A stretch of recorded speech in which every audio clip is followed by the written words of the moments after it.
Ei, atenção! Começa agora o programa que vai te levar para uma viagem. Você vai conhecer a história de uma pessoa especial. O que há para aprender? Por quais obstáculos passou? Qual o sentido da vida para ela? Quando as coisas apertam, o que ela faz? E o sucesso? De que forma alcançou? Então aperte os cintos, está no ar o Educação!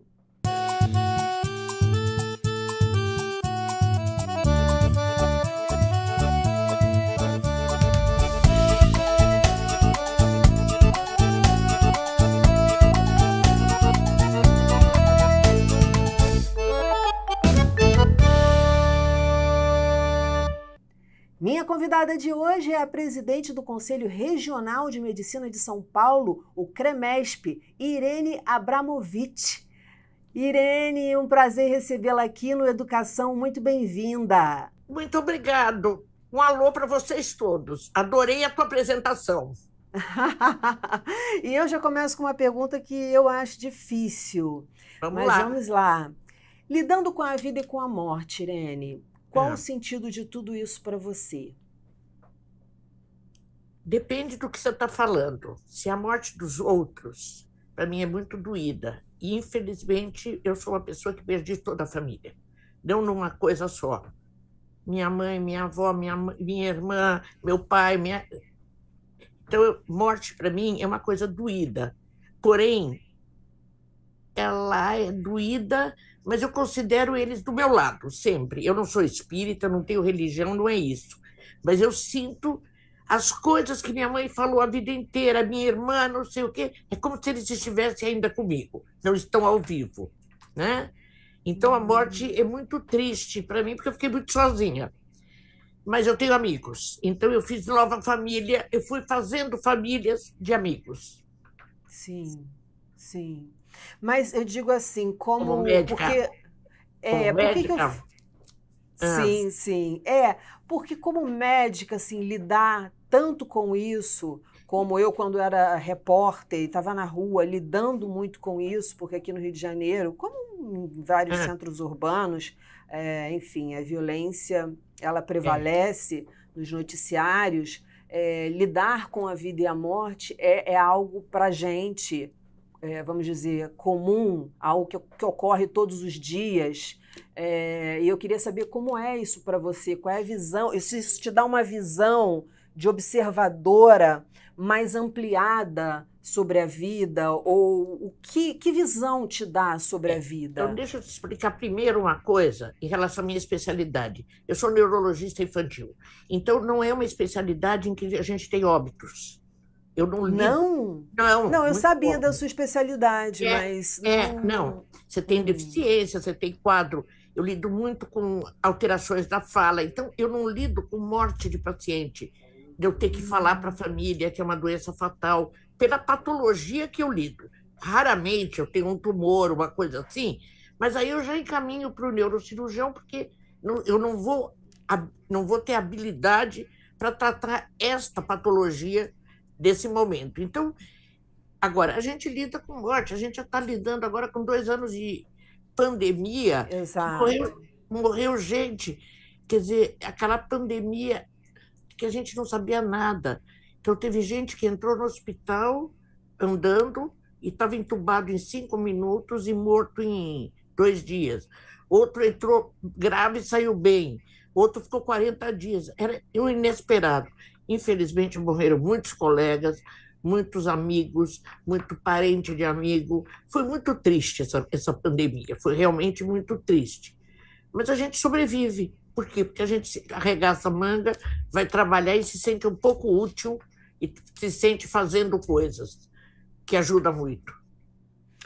Certo. Como é que você acha que os médicos se protegem desse envolvimento com o paciente, de Depende. lidar com a dor, sem perder o caráter humano do Não, é isso. atendimento? Acho que a primeira coisa é não perder, né? Quer dizer, é você nunca perder a tua relação humana, né? Eu dou aula para os alunos e a primeira coisa que eu falo é assim: nós caminhamos na tecnologia, avançamos, temos montes de coisas novas, mas a relação médico-paciente é o que existe há 2.000 anos.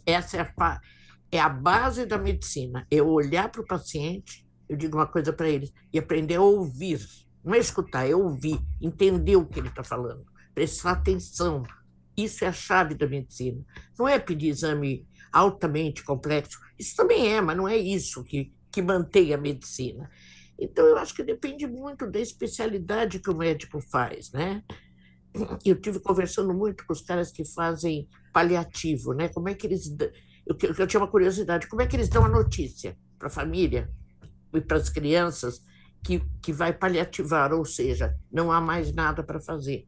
Quer dizer, mais nada é forma de dizer, porque você faz muita coisa, você não cura, mas você dá qualidade muito melhor de vida naquele tempo.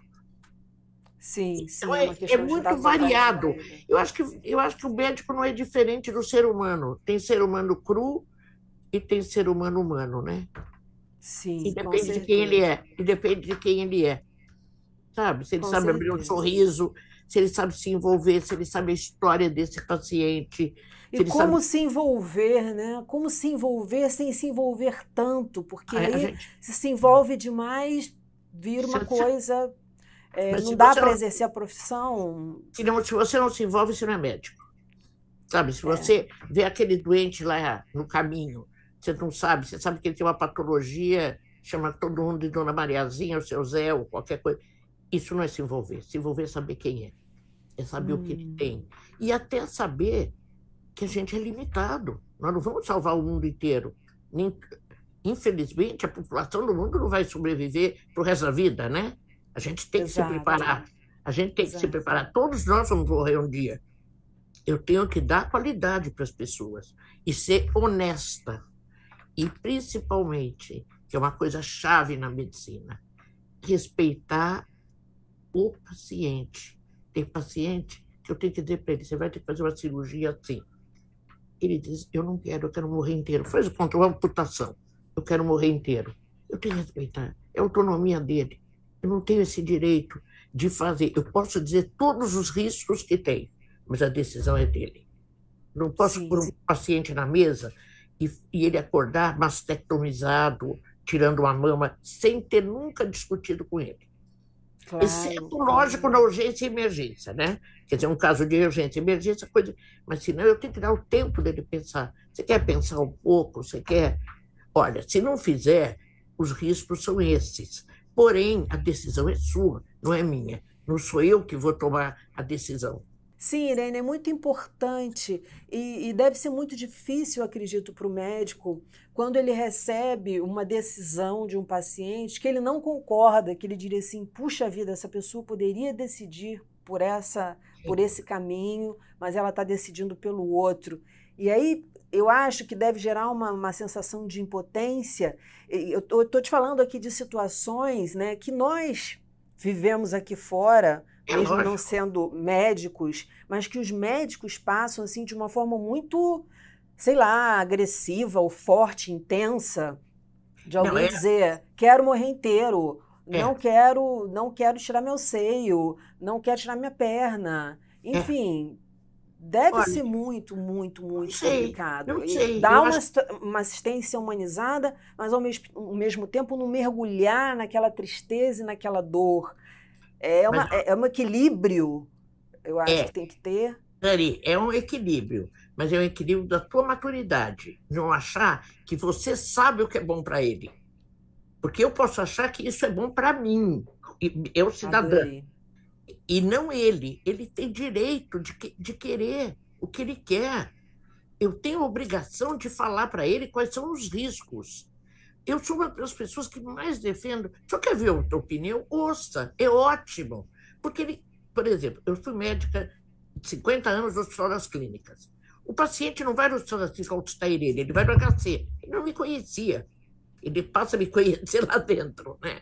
Então, assim, ele tem um médico que ele confia, que fica perto da casa dele, vai ouvir a tua opinião. Não precisa fazer o que eu acho, mas não fico ofendido com isso. Eu realmente não fico. Eu aprendo com isso. Se vier uma outra opinião, eu saio aprendendo. Embora com 55 anos de formada, eu continuo aprendendo. Porque outro médico disse: olha, é melhor tal coisa ou não é. Vamos conversar. coisa linda isso que você está falando para a gente, que você está ensinando para a gente. Primeiro dia que você continua aprendendo, e é nisso que a educação É acredita, que esse isso, programa acredita, que a gente está sempre aprendendo e a gente está sempre ensinando. E quanta coisa você exatamente. está ensinando aqui. Quer dizer, o que é bom para você não é bom para ele, e tem que respeitar. Né? Acima de tudo, tem que haver o Exatamente. respeito. E o respeito é um atendimento humanizado. Então, Isso eu respeito. Eu não tenho que medir força. Tem gente que fala assim, eu sei mais que ele. Tá, você sabe mais medicina, mas você não sabe da vida dele. A vida dele ele sabe, não é você. O que ele quer da vida dele, né? Respeite a vida dele. Não importa se é religioso ou não é, porque cada um tem as suas crenças, as suas decisões de vida. Eu não posso ficar dizendo, não, eu acho melhor. Eu não acho. Eu acho melhor para mim. Eu não posso achar melhor para você ou para o outro, né? O que eu uhum, posso é dizer uhum. assim, olha, não pode fazer, não pode sair do hospital, por isso e isso, pode sangrar. Mas o senhor quer ir para outro lugar, o senhor quer ir para uma outra coisa, quer ouvir outra opinião, tudo bem, ponto. Eu digo que ele também não chega assim, olha, se não fizer, vai morrer em um mês, né? Também não é assim. Sim, sim, Porque isso é sim, o médico medindo força com o paciente. É bem sim. claro, é o cara que está medindo força. Eu sei mais que você, eu que vou dizer. Você não sabe nada, eu sei. Não é bem assim. E você está falando de aceitação também. Além do É respeito, de lógico. entender Eu que cada um aceitar, é de um jeito, é aceitar. aceitar, Aceitar a aceitar de vida, cabeça aceitar a erguida, morte, aceitar um tratamento paliativo como algo aceitar. que é paliativo, mas que vai. E aí a gente explicando para o telespectador que pode não entender. É, É um tratamento. Me corrijam, é melhor você falar, Irene, do que eu. não, Melhor. não, é um tratamento quando você não tem mais possibilidades de cura, mas você dá condições melhores Uhum. de vida, tirando dor, alimentando, fazendo uma série de coisas. Você não está, por exemplo, fazendo mais uma quimioterapia, mas você faz uma série, está com dor, você tira a dor, você tira, você dá condições melhores de vida enquanto durar essa vida. Exato, Você não vai fazer um exato, tratamento que será inútil naquele momento. exato. Você não vai trazer a cura, Não, não vai trazer a cura, mas mas eu você vou dar vai condições. amenizar essa doença terminal, vamos dizer É assim. isso,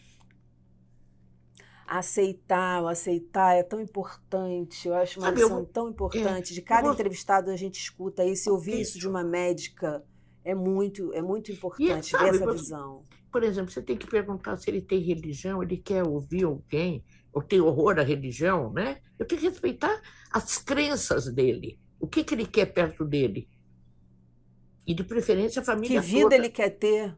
Enquanto ele tiver vida, o que que ele quer ter, né?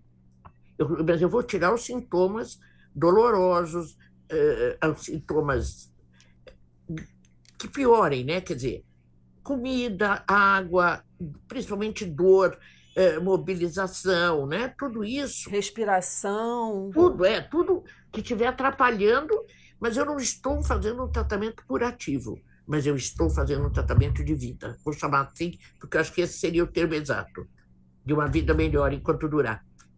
Você sempre teve essa noção, Irene, ou foi com o passar do tempo que a Acho. vida foi te ensinando, a profissão foi te Eu ensinando acho que isso? sim. Eu acho sim. A gente entra na faculdade com 18 anos, não tem visão Muito de nada, nova, não tem é. visão de nada. Mas eu não sei. Mas foi durante o tempo, eu sempre tive uma visão da humanização.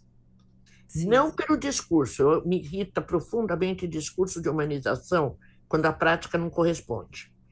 Isso a gente Uhum, vê todo dia, né? Ah, uhum, não, porque nós temos que ser humanos. Vem aí o câncer de fígado, manda subir. Pô, sabe, que raio de humanização é essa? com certeza, Eu com não vou dar certeza. um nome agora, mas assim, foi um político importante de São Paulo que esteve doente. E ele falou isso num discurso de formatura. E eu fiquei encantada. Tinha estado no hospital. Ele disse assim: Olha, eu vou falar agora como doente. Vou dizer uma coisa para vocês. Quando o médico começa a olhar um para o lado do outro e vai baixando o tom, é porcaria para a gente. Quando vira de costas e ninguém quer falar, e quando vem para trazer uma notícia, Se vem em 4, me ferrei, porque estão escorando. Se vem um correndo, ele quer dar a notícia primeiro porque é boa. Isso é um doente percebendo. É um doente que não era médico. Olha. Entende? Ele sacou tudo isso. E ele estava no discurso de formatura e falou: prestem atenção, meninos, eu vivi isso. Ele já faleceu. E o estado de humor, como é importante, quer dizer, como ele se sente ali, como é importante, eu acredito muito nisso, Eu também. para a recuperação. Há pouco tempo eu passei por uma situação, minha avó tem 101 anos, Nossa! ela teve um problema, ela estava com falta de ar, tinha um pigarro horroroso, ela não conseguia respirar. E a gente chegou ao hospital e tinha uma pessoa, um senhor, eu acho que de 95 anos, e a gente escutou dos médicos: vamos atender ele primeiro porque ele é mais novo. E assim, a visão que a gente, por exemplo, aqui de fora é que os mais velhos devem ser atendidos. E ali me chocou muito ouvir aquilo. Ele é mais novo, ou seja, ele tem mais chance de viver. É isso. Teve um médico que chegou a mim e falou: olha, ela vai sair do hospital, mas mesmo que ela saia vai ser muito difícil, ela vai voltar outra, e não sei o quê. Pintou um quadro para mim horroroso. Minha avó tem Alzheimer, ela voltou para casa, graças a Deus, e tá bem, tá viva, tá bem, tá viva. Agora.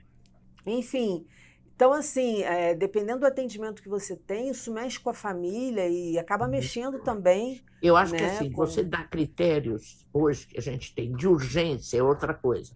Que chega alguém no hospital e fala assim: eu estou com uma dor de barriga há 2 meses, e o outro acabou de levar um tiro, por exemplo. Lógico que você tem que atender o outro primeiro, porque ele é mais urgente, não importa a idade. Não importa a idade. Está sangrando, é uma coisa, é uma emergência de risco de vida. Aí é outra história, que é aquela classificação de Manchester, né? Quem tem que ser. Porque tem gente que vai no pronto-socorro, mas podia ir daqui a um mês que não ia acontecer nada, nem precisaria ir ao pronto-socorro, né? Sim, sim. Eu acho que assim, em questão de idade, eu já vi isso, não é a primeira vez. Tipo assim, não era nem um de 95, aparece um jovem que teve um acidente de moto, não, ele só tem 20, né? Não vão atender a velhinha de 101. É uma vida. É uma vida Quantas igual. pessoas mais novas já É uma foram vida na frente igual. dela? É uma vida Quantas igual. pessoas mais novas já foram na frente dela? Quem vai Não. dizer quem vai primeiro? Não, ela é uma vida igual. E ela estava com um sintoma que é aflitivo, falta de ar, tosse. É um sintoma que não é uma brincadeira. O grande problema do Covid foi a falta de ar, né, dos pacientes. É um Com sintoma certeza. angustiante, eu vou chamar assim, que incomoda muito, né, que dá mal-estar, né? Exato. Irene, dá para ver a tua sabedoria, o quanto você está ensinando aqui para gente. Você falou que perdeu todas as pessoas da sua família. Quais as frases mas que você sente elas, muito embora você não tenha religião, você sente que elas estão com você. Quais são as principais frases ou os principais ensinamentos? Uma figura de referência. Eu queria conhecer mais essa parte que está aí com você sempre. É difícil ser uma coisa, porque é o dia todo. Sabe, por exemplo, eu tinha uma irmã que era escritora, que era educadora, livro infantil, e que a gente viveu junto a vida inteira. Ela faleceu há 5 anos, ela ficou 5 anos doente. Para mim, ela está em casa. Assim, eu vejo, por exemplo, uma notícia de televisão, ou um filme, que eu ia discutir. Não, eu vou esperar ela chegar, assim, na minha cabeça. Eu vou esperar ela chegar porque eu quero ver o que ela acha disso. Ela faz parte da minha vida até hoje, em tudo, né? Então, não é uma coisa só. Essa coisa de educação, ela me ensinou muito. Educação não é escolinha, não é aulinha, não é dar nota e coisa assim, né? Ela tinha educação pela arte, e foi o que ela mais fez, né?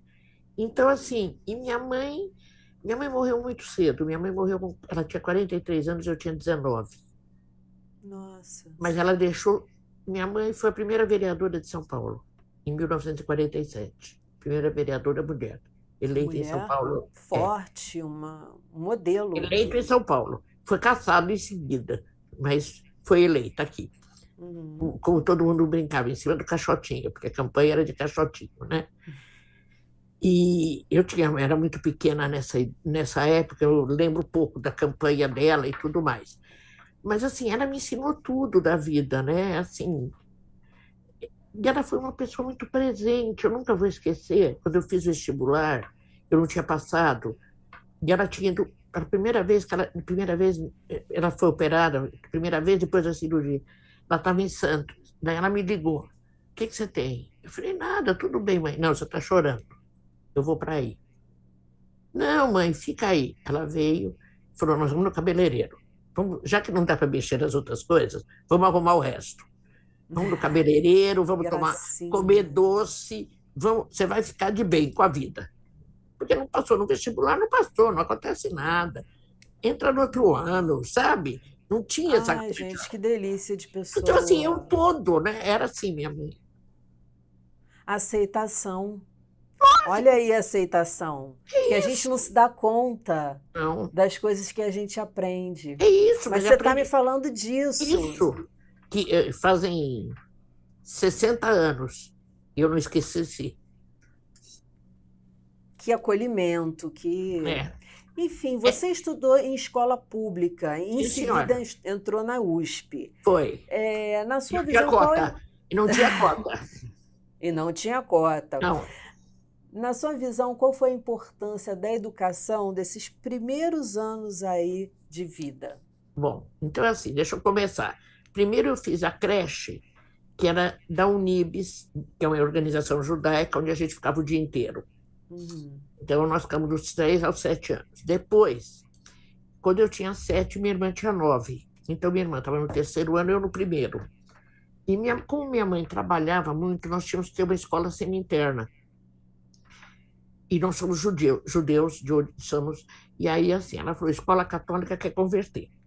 Então, nós fomos para uma escola protestante, no Batista Uhum. Brasileiro, que era ótimo, tinha um bosque, tinha aula de piano, sabe? E de manhã, o pastor contava história, parecia conto de fada. Ele contava histórias da Nossa. Bíblia como conto de fada, com flanerógrafo, não tinha. E daí ele falava assim: agora todo mundo medita, vai, fecha os olhinhos, tudo bem, mas nada além disso. E eu fiz o Muito primeiro e legal. segundo ano lá. O terceiro e quarto eu fiz na escola judaica, porque daí eu já podia ficar só um período, porque minha irmã já estava no ginásio. Uhum. Aí eu fui para o Caetano de Campos, porque eu morava no Bom Retiro, porque todo mundo falava: você foi na melhor. Era a escola que o Bom Retiro ia, que era mais perto, né? Mas tinha exame de admissão. A gente fez exame, entrou na escola, fiz ginásio lá. Aí, acabei o ginásio, o Caetano de Campos só tinha escola normal, e eu já queria fazer medicina. Aí minha mãe me deu 2 passes de ônibus e falou: te vira. Eu era tímida, feito o diabo. Lá fui eu para o colégio. Era o Ruja do Parque Dom Pedro, onde todo mundo ia. Cheguei lá, eles estavam fazendo por nota. Conforme a nota que você tinha na escola, você entrava. Daí eu fiz um escândalo. Eu criei toda a coragem do mundo. Disse: olha, nós viemos numa escola dura. 7 do Caetano equivale a 9,5 de qualquer espelunca. Eu ganhei, Uhum. mas eu entrei no Roosevelt do Parque Dom Pedro. E aí, que chamava assim, o nome certo é Escola Estadual de São Paulo. E fiz o colegial lá, fizemos vestibular, e quase a minha turma toda veio de escola pública. Só que era boa a escola pública na época. Não vou dizer que não era, porque ela era. Sim, sim. Pena que não era para todos, mas era. Com Era. certeza, com certeza. Eu peguei um pouco, eu peguei o finalzinho dessa escola pública, mas, né, vamos dizer assim, eu sou defensora da escola pública, por isso que eu não É. quero dizer, Não, eu também. mas uma escola pública, assim, de maior qualidade, vamos dizer assim, que tinha E um- eu, uma base melhor, que dava uma base melhor para os alunos, de acordo ali com eu o que tinha se professor, esperava. né, para valer. Agora, deixa eu te É. falar uma coisa, porque essa eu lembrei muito do Caetano, para Uhum. você ver como era avançado. Nós tínhamos em cada classe 3 cegos, pelo menos, ou 2 ou 3. A doutora Dorina trabalhava lá. Então, eles entravam, eles aprendiam braille, eles tinham curso de braille, eles tinham todos os livros em braille, É disso eles, que a gente está falando, é, né? eles faziam a prova deles em braille e tinha uma secretaria que traduzia para o professor corrigir junto com as nossas. aí sim você integra, porque você deu todo o recurso do que lhe faltava, que é a visão. Eles frequentavam, iam para o recreio com a gente, brincavam, tem uma, sabe? Participavam de tudo, não tinha nenhuma diferença, porque eles tinham acesso ao livro que lhes permitia ler, tinha quem traduzisse. Então, tinha tudo o necessário para suprir a deficiência visual. Sim, é inclusão, né? Aí no caso Isso é seria inclusão de inclusão. verdade. Isso é É, inclusão. Então, cada classe tinha, mas eles estavam integrados e não tinha nenhuma paparicação. A gente até brincava com a secretária, às vezes, ó, não vai facilitar a prova deles, não, para tirar nota maior, né? Porque elas que traduziam. Mas não tinha problema entendi. nenhum. Isso era uma escola pública do centro de São Paulo, né? E agora, mas aí você enfrentou desafios para entrar na USP. Ah, Quais foram esses desafios? Como é que foi isso? eu fiz o vestibular a primeira vez, quando terminando o colegial, não tinha me preparado, estava fazendo colegial, tinha arrumado um namorado, eu estava em outra galáxia, não estava tão preocupada, a verdade é essa. E eu quase passei, porque eu rolei em física, que eu tirei 3,8, precisava tirar 4. Mas até foi bom, porque daí no outro ano eu me preparei melhor e pronto. Não foi, e não era assim, eu achava que eu não ia passar, porque tinha um mito, você não estudou 8 horas por dia, durante todos os dias, você não vai passar. Eu nunca estudei 8 horas por dia, nem nada disso. Mas passei na USP e eu era excedente na Unifesp, né? E Mas tanto, são tantos mitos, né? Tinha mito no vestibular, quando eu fiz, que era: olha, enquanto não durma, enquanto os outros estão dormindo, você está estudando. é Pô, a gente isso. sabe que sono é fundamental, né, para a organização das ideias. Enfim, você sabe melhor do que eu do Não, que e você tem que ir no isso. cinema também, você tem que ver amigos, não é ficar trancada em casa, em cima de um Uhum. livro. Você não aprende nada assim. Sim, até porque os neurônios precisam de. Neurônio, Existe um processo ali, lógico. a Então, pessoa passei pira. na segunda coisa, depois fiz residência na USP mesmo, sem nenhum problema, na área que eu queria, que era de neuropediatria, e 2 anos Neuropediatria. neuropediatria. Mas isso é grande parte a influência do meu mestre, que era o professor Lefebvre. Eu sabia que eu queria fazer uma coisa de infantil, mas ainda não tinha clareza. Ele era brilhante, eu acabei indo. E depois eu fui embora, eu fui ficar na Inglaterra 1 ano e meio, entre Inglaterra e Escócia, em bolsa, com bolsa, me aprimorando na minha área. Foi a minha formação. Depois eu fiz Qual mestrado. foi o que motivou você a fazer medicina? Você sabe que eu não sei, eu sempre quis. E vou te falar uma coisa, outro dia eu lembrei direitinho, a redação que caiu para gente no vestibular era: por que eu quis fazer medicina? Falei, não sei, porque eu falava assim, o que que eu vou escrever? O que eles querem ouvir? Que eu nasci para santo, essas coisas? Não vou escrever, porque não é a minha praia essa.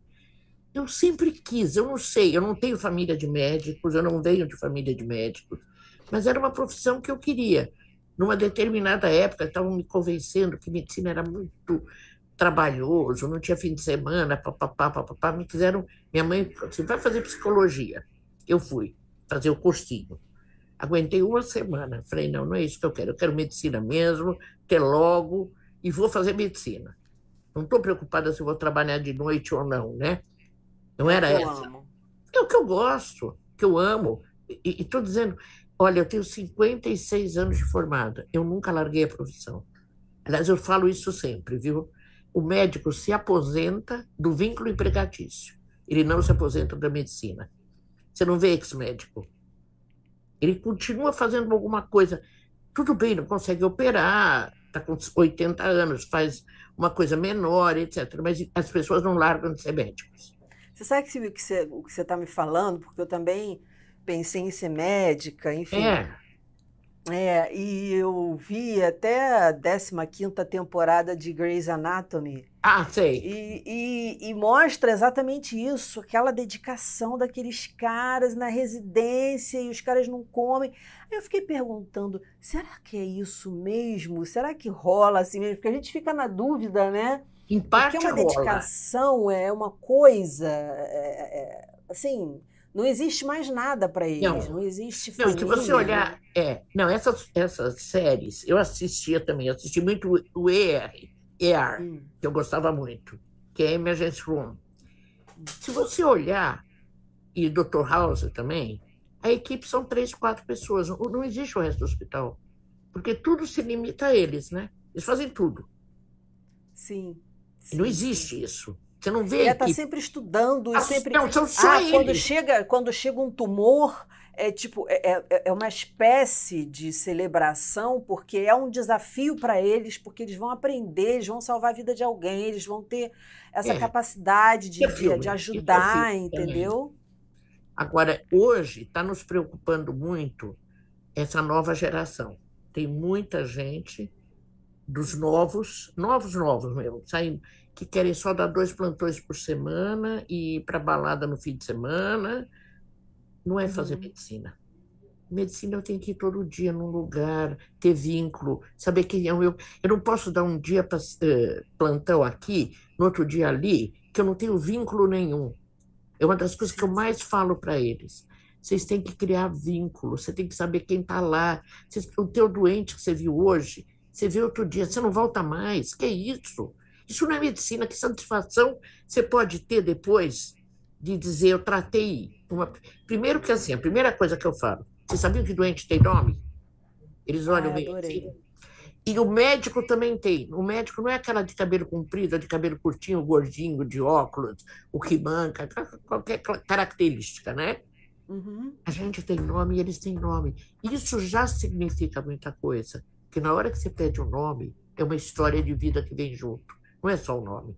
Não é a coisa formal do nome, é quem é aquela pessoa que está Isso é doente no muito momento. importante. Mas isso, olha, isso assim, acho que meus alunos não aguentam mais de tanto que eu falo. E Mas isso é para a vida. é para a É o teu vida. porteiro tem nome, É né? isso. O Você cara que fala sempre te bom dia atende para na ele, padaria tem nome, as pessoas têm nome, né? O não cara do tem nome. elevador tem E assim, nome. o meu porteiro, a mulher dele está grávida, eu estou sabendo. Quando nasceu o filho, ele veio me contar, eu digo, porra, que legal, não sei mais o quê. Porque, gente, né? Não fiz o parto, não tenho nada a ver. Mas assim, é a vida dele. Ou ele comprou uma casa, mudou, a mãe sarou, o cara ficou doente, não importa, né? Você vê, você acompanha a vida das pessoas. Eu lembro uma vez, porque essa história eu sempre conto, porque eu gosto. Aluninho de terceiro ano faz história, faz uma beleza, de história médica, né, na Minéia. E vai 8 páginas, tudo com letrinha bonitinha, beleza. Aí o professor, no dia seguinte, sempre dá bronca, né? Fala, esqueceu isso, não fez isso, não tem importância. Aí era um caso nosso. Daí ela disseram assim: vamos dar alta para ela. A menininha levantou o dedo e falou assim: olha, ela só tem uma neta que trabalha e que só pode pegá-la na sexta-feira. Era a única que sabia. Não adiantava dar alta para aquela senhora hoje, porque não tinha quem buscasse, nem quem levasse. Era só essa menininha, porque ficou conversando com ela. Eu digo, Que isso, diferença que isso olha a faz. Fiquei toda diferença. arrepiada. Mas não é. Eu cito esses exemplos porque eu acho que eles são significativos, né? Porque é Aham. verdadeira história e é isso mesmo que aconteceu.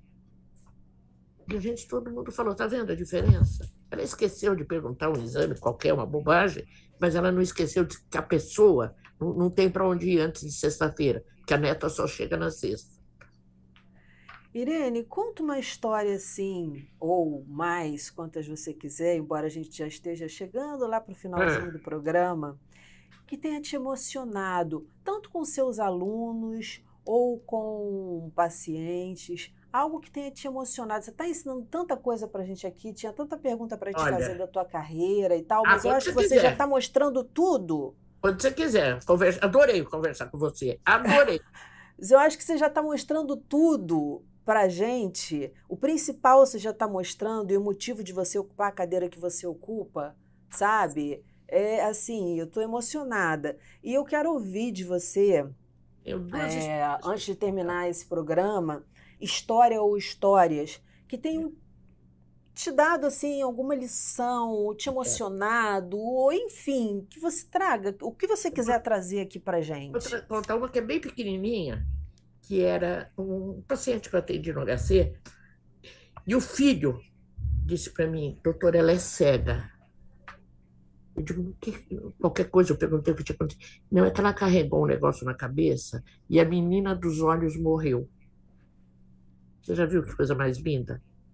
Estava muito Ai, quente e matou a menina dos olhos. Por isso que ela é cega. Não é lindo? é lindo, é lindo, é lindo. Um cara de É, zona rural. é É poético, poético né? e assim, espontâneo de uma pessoa. Ela morreu. E a outra, e aí eu preciso contar assim um pouco que é da história da minha família. A minha avó, eu acho que era a mais inteligente de toda a família. E o meu tio, que era ele tinha minha mãe e meu tio. Meu tio era anão e tinha uma série de dificuldades motoras. Mas não de inteligência, inteligência absolutamente normal. E ele passou internado no hospital dos 9 aos 13 anos, porque para fazer osso, melhorar a coisa. Eu não, nem existia nessa época. E quando ele saiu, ele vinha com um camisolão. Ele chegou em casa e bateu na porta. Minha avó não abriu. Falou, ele enfrenta o mundo agora, ele não vai enfrentar nunca mais. Ele virou o maior moleque da rua. Não é lindo? E É. minha avó, olha, eu estou falando isso de 1930, 20, sei lá, eu por aí. Ela, como ele precisaria ter força nos braços, ela fez ele virar, ele virou relojoeiro, porque era uma coisa de mão, e capitão de barco de remo, para ter Olha força nos só braços. como certas coisas a gente acha que. Não, isso aí vai dar em outra coisa. E É, não. não, meu O tio, ser humano é surpreendente. É o meu tio foi assim a surpreendente. coisa, quando ele construiu uma lojinha, foi uma briga, porque todos os amigos queriam pagar, não queriam que a gente pagasse nada. E quando ele morreu foi a mesma coisa. O túmulo era dos amigos, principalmente. E a gente falou, mas a gente também tem direito. Não, vocês têm também, mas não é só de vocês, não. Ele não é só de vocês, nunca. E uma pessoa que Nossa. remou com ele e que lembra até hoje é o Adib Jatene, que lembrava. O dia que eu conversei, porque era muito engraçado, porque o professor Adib era aquele enorme, enorme, né? E quando eu falei para ele, ele falou assim: não acredito que tua avó era a dona Anitta e teu tio era o Jacozinho. Eu falei, professor, eu não brigo mais com o senhor nunca mais. Se o senhor lembra o nome deles, agora, 50 anos depois, ele falou, eu escrevi para seleções sobre o teu tio, o meu tipo inesquecível. Então Que eu venho de uma família marcante. iluminada. Eu tenho que Graças a sentir Deus. que eles estão todos aqui perto de mim a vida inteira. Não É sei fazer o isso. quê, mas estão aqui comigo.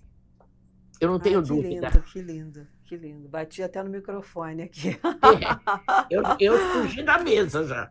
Ai, meu Ah, Deus. mas Mas é que adorei a gente falar se com você. emociona, não é isso? A gente se Isso. emociona Mas eu faço questão muito. de contar coisas reais da minha vida, não começar discurso, o livro fulano falou isso, Beltrano, não. É o que a gente vive, né? Uhum. Olha, até porque quando eu comecei a ler o seu Lattes, eu falei assim: "Ah, que mulher, meu Deus!" Imaginei que a nossa entrevista fosse por um caminho completamente diferente, mas é sempre Formal, aqui no Educação. formal. É, e foi tão Ai, foi uma assim. delícia. E eu vou te pedir agora, no finalzinho do programa, Fala. você deixar um recado para os telespectadores da educação que estão sempre interessados em se inspirar, eles assistem o programa por causa disso, porque eles sabem que a história da gente é muito parecida. A sua história pode ser a história, é a De alguém, história né? em algum De momento. alguém. Exatamente. Então, deixa esse recadinho É. aí para eles, para a gente, porque eu também quero É. receber, por favor. Gente, adorei dar essa entrevista. Por quê? Porque a gente falou da vida, a gente falou de educação. Como é educação? Educação não é aquela aulinha que se dá, é a vida inteira, é o tempo todo que a gente educa todo mundo ou deseduca todo mundo. Isso é que é a nossa vida. E é isso que a gente tem que estar atento. E olha, eu estou aberta.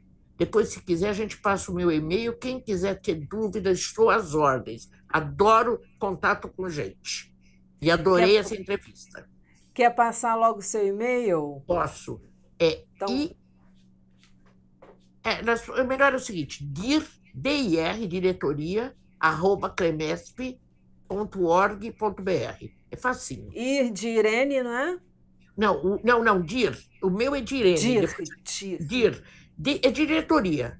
Aham. @gemesp.org.br. Só isso. Maravilha, a Escreve gente vai Direne. colocar embaixo, a gente vai colocar Perfeito. embaixo.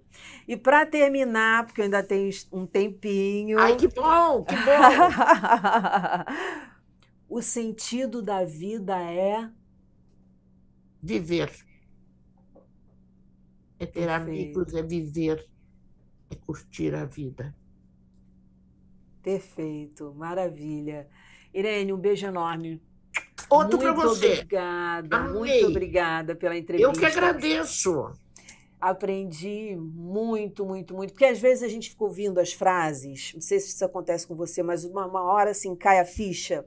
E Sei. várias fichinhas e vários insights foram ocorrendo aqui, pelo menos comigo, e acredito com quem está É, em casa também ao longo da nossa entrevista. É um outro olhar, sabe? Você é de uma profissão bem, sei lá, diferente. A gente ouve muito escritor aqui, vem muito tem muito poeta. escritor, é? Vem muito escritor, vem muito poeta, vem cenógrafo, vem cantor, vem cantora. Eu falei assim, não, vamos diversificar esses olhares aí para não ficar, né, uma coisa só. A gente ama a arte, mas vamos diversificar. Então, Lógico. uma delícia te ouvir. Volte sempre. Eu vou pedir para você me esperar um minutinho, que eu vou me Tudo despedir do bem. público e volto para a gente Tá conversar. bom, tá Tá bom. bom? E para você que está aqui com a gente, sempre aquele abraço acolhedor, um beijo enorme e boa sorte. Educação, se você não se comprometer, não cola. Saúde, saúde e até a próxima segunda-feira, às 9 horas da noite. Beijo!